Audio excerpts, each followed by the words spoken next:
Welcome to Man Does Tech, where I solve the problems you didn't even know you had. You begin by cleaning the area with isopropyl alcohol to remove oils and dust. This helps new adhesive bond. Once done, lift a corner of the sticker slowly using a fingernail or a thin plastic card so you don't tear it. Make sure to work at room temperature, around 20-25 degrees C, because warmth relaxes adhesive.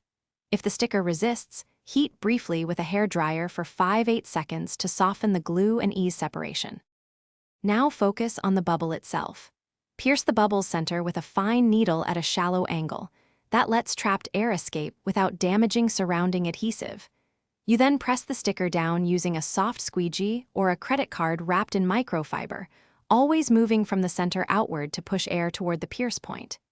If the sticker needs realignment, lift just enough, reposition, and resmooth. Repeat piercing and squeegeeing for stubborn pockets until the surface is flat and continuous.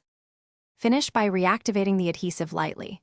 Warm the sticker on low heat for 5-10 seconds and press firmly with even pressure for a few minutes to bond.